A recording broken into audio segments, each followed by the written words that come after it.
2022 সালের জানুয়ারিতে দায়িত্ব নিয়ে 4 বছর 3 মাস জাতীয় ফুটবল দলের হেড কোচের দায়িত্ব সামলেছেন কাবরেরা। এই সময়ে খেলা 39 ম্যাচের 10টাতে জিতেছে বাংলাদেশ, ড্র করেছে 10 ম্যাচ আর হেরেছে 19টা। উইনিং পার্সেন্টেজ মাত্র 25%, সামান্য কিছু বেশি। ফিফা র্যাঙ্কিংয়েও বলার মতো উন্নতি চোখে পড়েনি। এই স্প্যানিশ কোচের চেয়ারে বসার সময় 186 নম্বরে থাকা বাংলাদেশ দল 4.5 বছরে মাত্র 5 ধাপ এগিয়ে এখন 181। কাবরেরার সময় 10 জয়ের বেশিরভাগই এসেছে মালদ্বীপ, ভুটান, কম্বোডিয়া আর সেশেলসের বিপক্ষে। তার ক্যারিয়ার হাইলাইট বলতে 22 বছর পর ভারতকে হারিয়েছে বাংলাদেশ। তবে এই দীর্ঘ সময়ে বড় কোনো টুর্নামেন্টে সাফল্য পায়নি জামাল জিকোরা। প্রত্যাশা ছিল অন্তত এশিয়ান কাপের মূল পর্বে জায়গা করে নিতে পারবে কাবরেরা বয়েজ। বাছাই পর্বে 4 দলের গ্রুপে তৃতীয় হয়ে বাদ পড়েছে বাংলাদেশ। পরিসংখ্যানই বলছে এই 4 বছর 3 মাসে উল্লেখযোগ্য কোনো সাফল্য নেই কাবরেরার অ্যাকাউন্টে।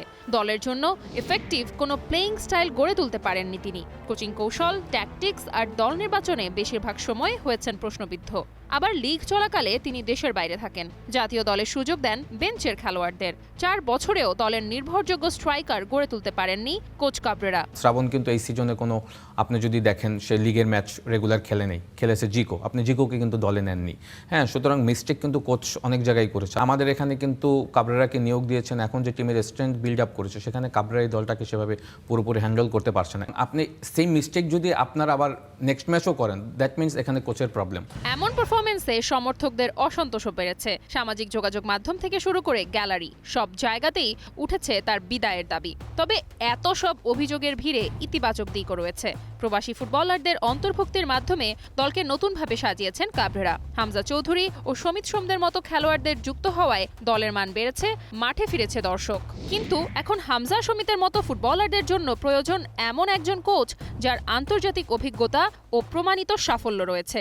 No doubt he is a very good coach, কারণ এতদিন ধরে প্রতিটা প্লেয়ারকে মানে খুব ভালোভাবে সে চিনে এবং কাকে কখন কোথায় খেলাতে হবে সেটা ভালো মতো জানেন উনি। তো ডেফিনেটলি এই ম্যাচের উপর তার ডিপেন্ড করবে ভবিষ্যতে সে থাকবে কি থাকবে না আমাদের দলের হয়ে। এদিকে বাফুফের জাতীয় দল কমিটির সভা বসছে।